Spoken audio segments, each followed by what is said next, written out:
Again a good day to all of you. आज date है 11 अगस्त 2022। आज दिन है, गुरुवार का दिन है और हम आज का जो न्यूज़पेपर एनालिसिस है उसको स्टार्ट करते हैं। तो फर्स्ट ऑफ ऑल जो आज डे है वो है national sons and daughters day. तो एक्चुअली में ये जो डे है वो इतना सिग्निफिकेंट नहीं है आपके एग्ज़ाम पॉइंट ऑफ व्यू से, नहीं रखता इतना सिग्निफिकेंस।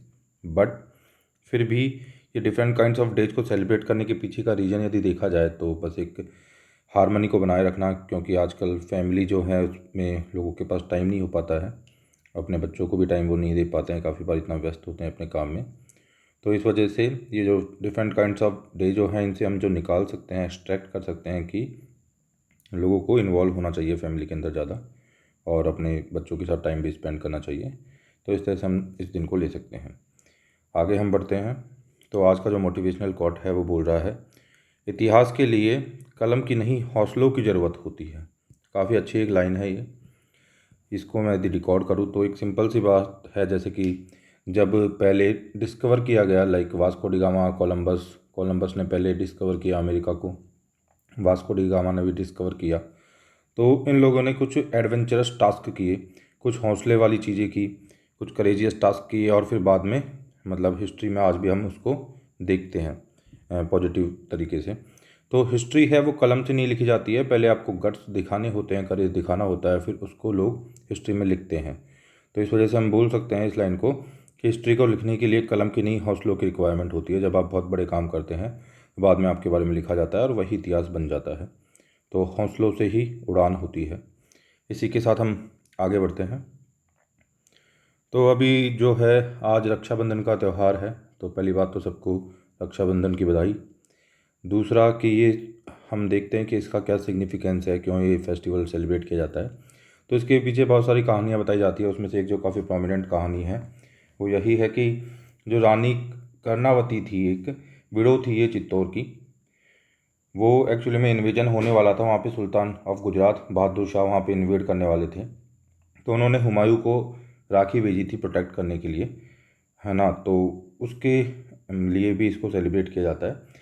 वैसे ही इसमें एक कनेक्टिंग पॉइंट एक जो है ये भी बात बताई जाती है कि जब द्रौपदी जी का चीरहरण हो रहा था तो जो कृष्ण जी हैं, भगवान कृष्ण ने उनको जो वस्त्र प्रदान किए थे उसमें उनका प्रोटेक्शन उन्होंने किया था। तो ये different different kinds of the reasons बताए जाते हैं कि वहाँ से इसको मतलब कि राखी का ओरिजिन दिखाया जाता है। काफ़ी बार ये जो कर्णावती वाली इवेंट है वहाँ से दिखाया जाता है, रानी कर्णावती वाली इवेंट से। तो काफ़ी इंपॉर्टेंट एंड सिग्निफिकेंस है राखी की इवेंट का, और हमारे यहाँ पे काफ़ी अच्छे से इसको सेलिब्रेट किया जाता है। ठीक है, तो अब हम न्यूज़ एनालिसिस को स्टार्ट करते हैं। तो फर्स्ट ऑफ ऑल तो हमें जो न्यूज़ है, पहली जो न्यूज़ है वो है कि जस्टिस जो ललित हैं उनको 49th CGI नियुक्त किया जाना है, set to the take charge on August 27। तो अगस्त 27 को ये चार्ज ले लेंगे। ठीक है, तो इसके रिगार्डिंग हम देख लेते हैं कि CGI ये 49th CGI हैं। तो आपको पहली बात तो ये याद रखना, इनका नाम जो है वो है ललित, यू ललित। ओके, तो इसके रिगार्डिंग हम देख लेते हैं कि किस तरह से इसका अपॉइंटमेंट होता है। तो president appoint the chief justice of India CGI under the article 124। तो आर्टिकल 124 का जो पार्ट 2 है, ठीक है, उसके अंदर कॉन्स्टिट्यूशन में इसकी बात की गई है कि प्रेसिडेंट अपॉइंट करेंगे CGI को। Okay, in terms of the CGI the retiring CGI propose his successor. तो जो रिटायरिंग CGI होते हैं, जो रिटायर हो रहे होते हैं, वो प्रपोज किया करते हैं उसके नाम को।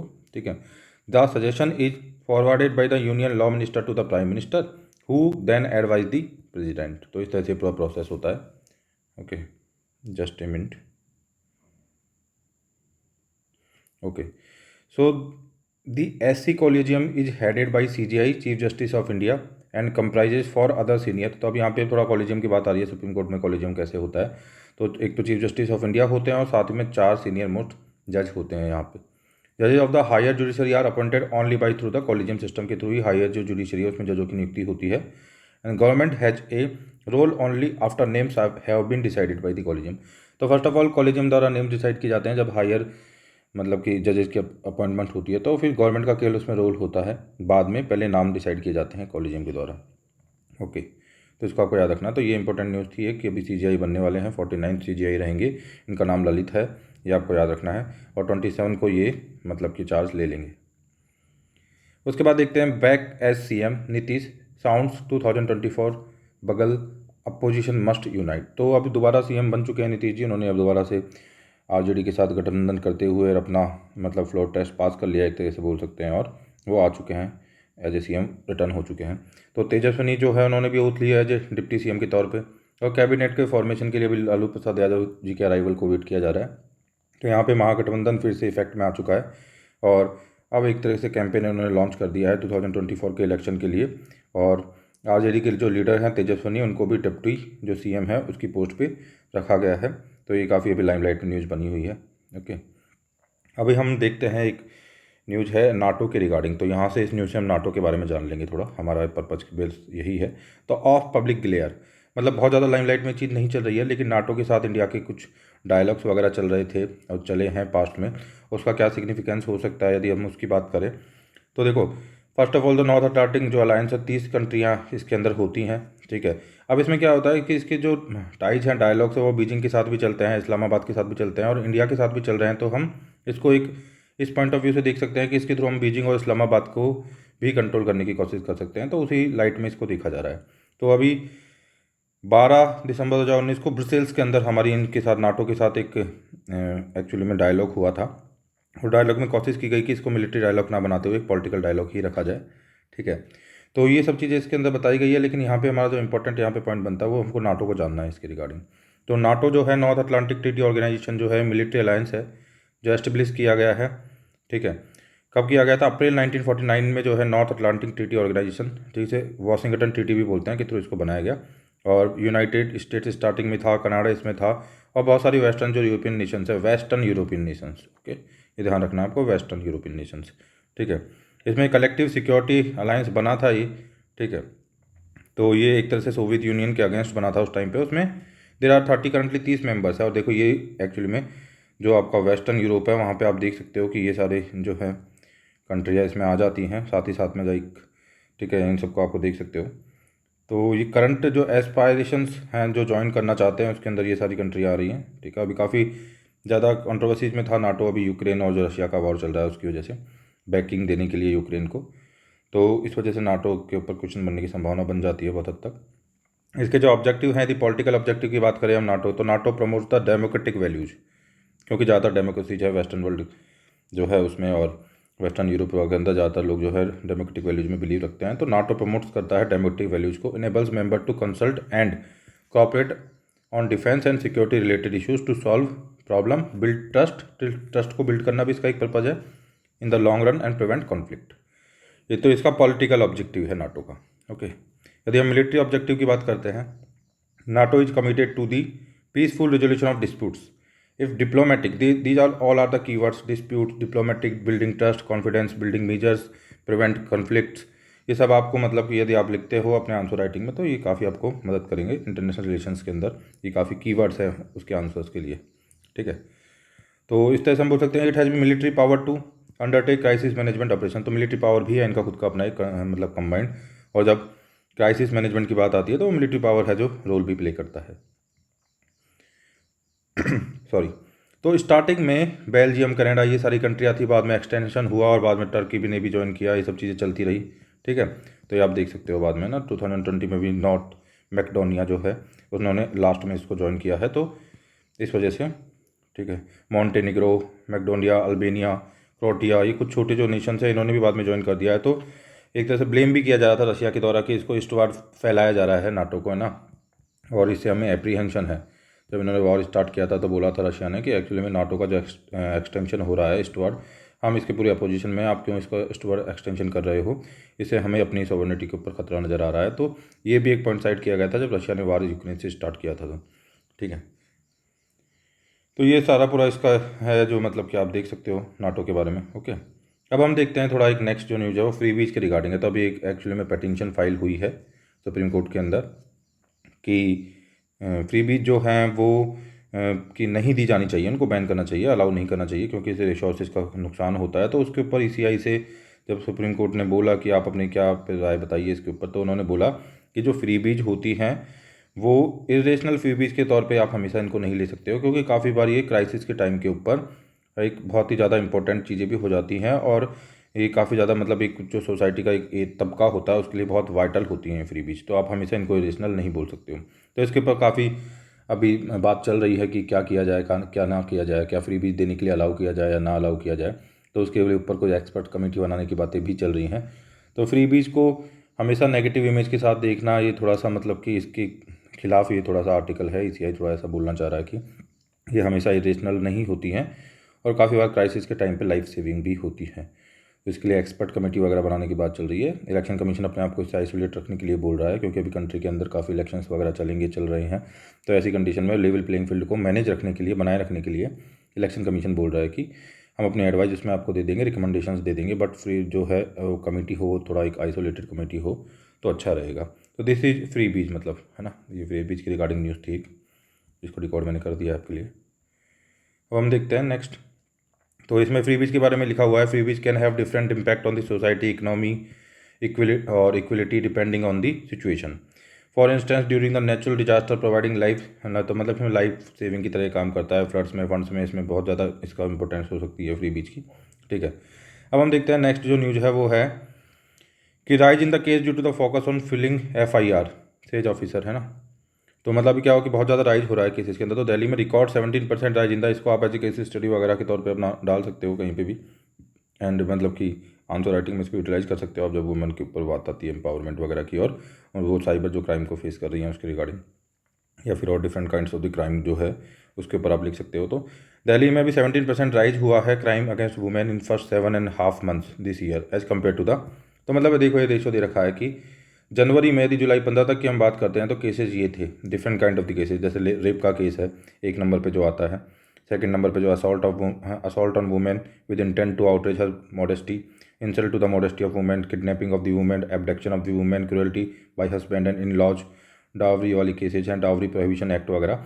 इनके अंदर जितनी भी FIR लॉन्च हुई है उनका रेशो कुछ इस तरह से है। तो आप ज़्यादातर देखो कि हर जगह पे जो है जुलाई 15 तक 2022 में, जनवरी 1 से जुलाई 15 2022 में जो केसेज हैं वो ज़्यादा रजिस्टर्ड हुए हैं। तो इससे साफ साफ दिख रहा है कि rise in the cases due to the focus on filing FIR says officer. तो काफ़ी ज़्यादा केसेज जो हैं बढ़ रहे हैं यहाँ पे, है ना। तो ये पूरा रेशो दिखाया गया है। अब हम देखते हैं आगे कि अभी पहले काफ़ी कंट्रोवर्शियल जो टॉपिक रहा था कि आधार कार्ड को वोटर ID से लिंक करने की जो बात थी, उसमें ECI election commission of India ने लिंक किया है 2.5 करोड़ आधार कार्ड्स को। ठीक है, ये वॉलंटरी बेसिस पे हो रहा है। The commission drive to voluntary links to the 2 document started on August. तो मतलब इसमें कुल मिला के बात यह है कि रोकने के लिए, फर्जी वोटिंग को रोकने के लिए, डबल वोटिंग को रोकने के लिए, काफ़ी बार लोग 2 जगह रजिस्टर्ड होते हैं, 2 जगह वोटिंग कर देते हैं, तो ये एक तरीके से मिसयूज ऑफ वोट है। उन सब चीज़ों को रोकने के लिए आधार कार्ड को वोटर ID से कनेक्ट करने की बात चल रही है। लेकिन काफ़ी इसके ऊपर कंट्रोवर्सीज भी उठी थी, क्योंकि इसकी वजह से आपने मतलब कि प्राइवेसी वगैरह को थोड़ा ताक पे रखने की बात आ रही थी, और साथ में मैनिपुलेट करने की वोटर को भी संभावनाएं व्यक्त की जा रही थी, अप्रीहेंशंस व्यक्त किए जा रहे थे। तो इस वजह से कंट्रोवर्सी में था। लेकिन अभी ये ड्राइव है जो इस तरह से स्टार्ट हो चुकी है, वॉलंटरी बेसिस पे ड्राइव है। यहाँ पे इंपॉर्टेंट जो आंकड़ा है जिसको आप अपने एग्जाम में यूटिलाइज कर सकते हो वो है कि 94.4 करोड़ इलेक्टर्स हैं। जो मतलब इलेक्ट्रल रोल की जब बात आती है, मतलब इलेक्टर्स हैं, मतदाता हैं हमारे यहाँ पे 94.4 करोड़। ये काफ़ी इंपॉर्टेंट एक आंकड़ा है। 140 करोड़ पॉपुलेशन वाली कंट्री में जो मतदाता हैं वो हैं एक तरीके से 94.4 करोड़। तो काफ़ी बड़ी एक डेमोक्रेटिक, मतलब हमारी कंट्री के अंदर इतना ह्यूज अमाउंट में लोगों का होना एक बहुत बड़ी बात है अपने आप में। ठीक है, क्योंकि यदि आप कंपेयर करोगे अमेरिका से और दूसरी डेमोक्रेटिक कंट्री से इंडिया की, तो अमेरिका पे जहाँ पे की पॉपुलेशन 34 to 35 करोड़ ही रह जाती है, जहाँ पे भी उनकी इंडिजिनस पॉपुलेशन केवल 29 करोड़ है। यदि हम पूरा का पूरा एकदम यूरोपियन ब्लॉक को भी ले लेते हैं पूरे को, तो वहाँ पे भी पॉपुलेशन बहुत कम होती है।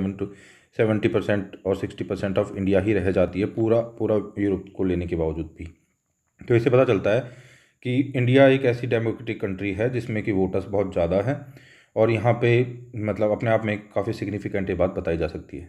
ठीक है, तो ये था एक्चुअली में, है ना। उसके बाद 94.4 करोड़, इसके बाद में इसमें एक और अमेंडमेंट की रिगार्डिंग, अच्छा वो आगे आएगा, आगे देखते हैं। ठीक है, तो हाँ, एक इलेक्शन लॉ अमेंडमेंट बिल 2021 अभी टेबल्ड है या फिर आया हुआ है। तो उसके अंदर क्या लिखा हुआ है वो देख लेते हैं थोड़ा सा। तो सेलियंट फीचर्स जो बिल के हैं इलेक्शन लॉ अमेंडमेंट बिल 2021 के, उसमें it provide for the amendment of the section 23 of the representations of people act 1950। तो 2 एक्ट रिप्रेजेंटेशंस ऑफ पीपल में 1950 और 51 आते हैं। तो इसमें सेक्शन 23 को थोड़ा अमेंडमेंट करने की कोशिश की जा रही है, या फिर उसके रिगार्डिंग ये बिल है। तो उसमें क्या करना है, enabling the linking of electoral data with Aadhaar card ecosystem, है ना। और दूसरा इसमें क्या किया गया है कि देखो, the language of the registration of the wifes of the service voter, जो सर्विस वोटर्स होते हैं उनके लिए जो वर्ड है ना वाइफ्स यूज में लिया गया है, तो उसको थोड़ा जेंडर न्यूट्रल बनाने के लिए रिप्लेस बाई स्पाउस, इसको स्पाउस से रिप्लेस करने की भी बात चल रही है ना। इससे क्या है, जेंडर न्यूट्रल हो जाएगा पूरा सिस्टम। जो अभी जो नाम वाइफ्स लिखा हुआ है इसको स्पाउस से आप रिप्लेस कर दोगे सर्विस वोटर्स के लिए, ठीक है। जो उनका कपल में जो काउंटर मतलब जो उनका सेकंड पार्ट है उसके लिए आपने वाइफ ना वर्ड लेके स्पाउस वर्ड यूज में लेना है, तो इससे क्या जेंडर न्यूट्रल हो जाएगा। तो ये भी बात अभी इसमें चल रही है। तो वही है कि आधार कार्ड को यदि हम आइडेंटिफाई कर लेंगे वोटर से तो रिमोट वोटिंग हो जाएगी, और फिर मतलब माइग्रेट वोटर्स वगैरह, तो मतलब काफ़ी ट्रांसपेरेंसी आ जाएगी, और जो बोगस वोटिंग होती है स्टॉप हो जाएगी, फ्रॉडुलेंट वोट्स वगैरह सब बंद हो जाएंगे, और लैंग्वेज जो वाइफ है उसको स्पाउस में कन्वर्ट करने से जेंडर न्यूट्रलिटी वगैरह आएगी। तो यही सब बातें इसमें बताई गई है। अब हम देखते हैं new global vision for G20। तो यहाँ पे इस न्यूज़ से हम G20 के बारे में थोड़ा जान लेते हैं, ठीक है। हमारा पर्पज़ यहाँ पे यही है कि G20 के बारे में हम थोड़ा जानें इससे। तो देखो, इसमें बहुत ही अच्छा एक चार्ट है, काफ़ी फेमस है ना, तो इससे आपको G7, G8 और G20 के बारे में अच्छे से पता चल जाएगा। काफ़ी बार यूपीएससी में भी क्वेश्चन पूछ लिया गया था G20 के ऊपर आज से 2-3 साल पहले। तो इस वजह से इन कंट्रियों का पता होना एक अच्छे ज़रूरी है। तो सबसे पहले तो आपको G7 को याद रखना, क्योंकि G7 में जितनी भी कंट्रियाँ हैं वो सभी कंट्रियाँ जो हैं G20 में है। पहले G8 में रशिया भी हुआ करता था। तो इसमें आपको पता ही है कि कनाडा है, फ्रांस है, ठीक है, Germany, Italy, Japan, UK, US, ये आपको याद रखना है। इसके लिए आप अपनी तरफ से कोई भी शॉर्ट कीवर्ड वगैरह बना सकते हो। उसके बाद इसके अंदर ये सारी कंट्री आप ऐड करोगे तो G20 बन जाएगी। तो इसको आपको याद रखना है। एक्चुअली में इंडिया भी G20 में आता है, इसको स्पेसिफिकली चाइना भी G20 में आता है, ये आपको याद रखना है, ठीक है। टर्की आता है, ठीक है। टर्की के बारे में आपको बताना है कि नाटो और यूरोपियन यूनियन EU, तो टर्की किस में आता है और किस में नहीं आता है, क्या दोनों में आता है, क्या एक में आता है, क्या एक में नहीं आता है। अभी थोड़ी देर पहले मैं बताया भी था, तो उसमें आप कमेंट के अंदर लिख सकते हो, है ना। तो G20 जो है इनफॉर्मल ग्रुप है फर्स्ट ऑफ ऑल, तो ठीक है, इस चीज़ को ध्यान रखना है। इसमें 19 तो कंट्रीज़ हैं और एक यूरोपियन यूनियन है, तो इस तरह से पूरा G20 का फॉर्मेशन हो जाता है। इसमें रिप्रेजेंटेटिव के तौर पे IMF भी है और वर्ल्ड बैंक भी है, ठीक है। G20 membership comprise mix of the world's largest advance emerging economies, तो मतलब काफ़ी बड़ा एक वाइटल रोल है। देखो यहाँ से पता चल जाता है कि 85% पॉपुलेशन ऑफ द वर्ल्ड को G20 रिप्रेजेंट कर रहा है। It's a very big thing, ठीक है। ग्लोबल ग्रॉस डोमेस्टिक प्रोडक्ट में 80% प्रोडक्ट को, और इन्वेस्टमेंट में 75% इन्वेस्टमेंट को। तो आप देख सकते हो इतनी बड़ी बड़ी कंट्रियाँ जब अंदर हैं, लाइक यूके है, USA है, चाइना है, रशिया, इंडिया, सब हैं, तो ये तो होना ही है ना। तो ये आपके आंसर राइटिंग में G20 के ऊपर यदि कोई या फिर इंटरनेशनल रिलेशन पे दोबारा कोई इंटरनेशनल ऑर्गेनाइजेशंस के ऊपर क्वेश्चन आता है तो वहाँ पे आप इनको आंकड़ों को यूटिलाइज कर सकते हो अगेन, ठीक है। अब ये दोबारा बताया गया कि कौन कौन से मेंबर्स हैं G20 के अंदर, ओके। उसके बाद देखते हैं हम, काफ़ी इंपॉर्टेंट एक न्यूज़ है कि aviation safety regulator opens door for transgenders pilots, ठीक है। तो मतलब वही है कि अब एक्चुअली में क्या किया गया है, मॉडिफिकेशन किया गया है DGCA के द्वारा, फॉर्मुलेट किया गया है मेडिकल गाइडलाइंस के लिए। अब एस्पिरेंट्स जो हैं ट्रांसजेंडर कम्युनिटी से आते हैं, जो कि हार्मोन थेरेपी ले चुके हैं, रिप्लेसमेंट थेरेपी वगैरह, वो मतलब कि मेडिकल ग्राउंड उनके लिए अब चेंज कर दिए गए हैं। तो मतलब एक तरह से सपना पूरा हो सकता है अब किन लोगों का, ट्रांसजेंडर्स का भी पायलट बनने का। This is the first time that DGCA has changed its stance for the transgender person. This will not only encourage other transgender persons dreaming to be pilot to come out of the closet, but everyone is in the community pursue the career of their choice. तो मतलब यही है। तो एक case चल रहा था actually में, Adam Harry, aspiring pilot Adam Harry and their entire transgender community, the aviation safety regulator है फॉर द फर्स्ट टाइम, मतलब है ना, ये जीत गए हैं। मतलब एक तरीके से जीत क्या गए हैं कि इनकी विनिंग हो गई है कि ये चेंज कर दिया है इस चीज़ को पूरा, है ना। तो इसको आपको देख लेना है। उसके बाद हम देखते हैं, अभी बूस्ट हुआ है स्पेंडिंग के अंदर, centre release 1.6 lakh crore to state, मतलब स्टेट को कुछ और फंडिंग सेंटर देगा, जो कि अपने आप में मतलब एक अच्छी बात है। इससे पॉजिटिव सेंटीमेंट क्रिएट होगा। 2 months dues in one go to each constants after the end of GST compensation, तो इतना पैसा सेंटर्स को रिलीज करेगा, सेंटर रिलीज करेगा स्टेट्स के लिए। तो यहाँ पे इस न्यूज़ के रिगार्डिंग हम इंपॉर्टेंट ये है कि GST को थोड़ा जान लेते हैं। तो GST जो है आपको पता है जुलाई 2017 से रोल आउट हो गया था, जो इसमें एनेक्टमेंट 101 कॉन्स्टिट्यूशन अमेंडमेंट के थ्रू एक्ट 2016 जो था, उसके बाद इसको रोल आउट 1 जुलाई 2017 से कर दिया गया था। GST कंपनसेशन की बात आती है तो GST शुड बी, देखो इससे पहले क्या हो रहा था कि स्टेट्स अपना टैक्स अर्न कर रहे थे, तो ये था कि स्टेट GST के आने के बाद भी उतना ही टैक्स अपना अर्न कर पाए, तो इसके लिए GST कंपनसेशन की बात की गई थी कुछ टाइम के लिए। उन्हीं ग्राउंड्स के ऊपर जो अरुण जेटली जी थे वो लेके आए थे, एक तरह से सभी लोगों को कंसेंसस बनाया था और GST को पास करवाया था। वो अभी काफ़ी कंट्रोवर्शियल रहा है GST कंपनसेशन भी, अभी काफ़ी हद तक कोरोना के आने की वजह से भी GST कंपनसेशन वगैरह में प्रॉब्लम हो गई थी। तो ये पर्पज़ इसका यही था कि जो GST should generate as much revenue as previous tax regime, however the new tax regime is taxed on the consumption and not manufacturing. आपको पता है GST को ये डेस्टिनेशन बेस्ड टैक्स है और इसमें है ना मैन्युफैक्चरिंग को ध्यान में नहीं दिया जाता है, इसमें कंजम्पशन से ड्राइव होता है ये जो टैक्स होता है वो। तो इसमें हुआ क्या था, इसमें tax want to be levied on the place of the production which also means manufacturing states would lose out, hence several states strongly oppose किया था स्टार्टिंग में। इट वाज इनको एसुएज करने के लिए, शांत करने के लिए, मनाने के लिए कंपनसेशन की बात की गई थी और सेंटर ने प्रॉमिस किया था compensate to the state for the shortfall in tax revenue, GST implementation for a period of 5 years के लिए। ठीक है, this promise convinced a large number of the reluctant states, और उसके बाद लोग आ गए थे इसके अंदर, स्टेट्स ने ज्वाइन कर लिया था, सॉरी इसको स्टेट्स ने ज्वाइन कर लिया था। ठीक है, तो ये इसके बारे में था, फिर वहाँ काफ़ी कॉन्ट्रोवर्सीज में रहा था ये जो कंपनसेशन वगैरह है। तो इस वजह से इसको आपको देख लेना है जीएसटी कंपनसेशन को, और अच्छे से इसके ऊपर क्वेश्चंस बनने की संभावना बन सकती है फ्यूचर में। ओके, तो ये आज की न्यूज़ थी। आज थोड़ी अखबार में न्यूज़ कमी थी तो कुछ न्यूज़ हमने एक्सप्रेस से भी ली है। ठीक है, अब हम फाइनली बात कर लेते हैं एक एडिटोरियल मान लो आप, है ना। तो लंगिया वायरस जो है ना, इसके रिगार्डिंग लंगिया वायरस जो है वो काफ़ी अभी चल रहा है, तो इसके रिगार्डिंग हम बात कर लेते हैं। तो ये पहली बात तो इस वायरस का टाइप जो है वो है phylogenetically distinct phylogenetically distinct henipavirus है ये।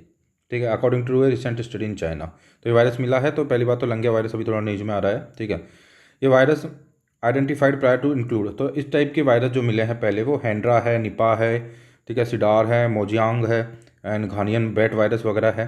तो अभी यूएस की एक स्टडी हुई है, उसमें बताया गया है कि सिडार, मोजियांग और घानिया जो वायरस होता है not non for the human के अंदर इससे डिजीज नहीं होती है, बट हैंड्रा और निपा जो वायरस है वो in fact can cause fatal illness कर सकते हैं ये ह्यूमंस के अंदर, है ना।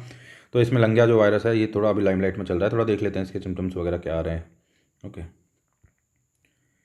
Just a minute.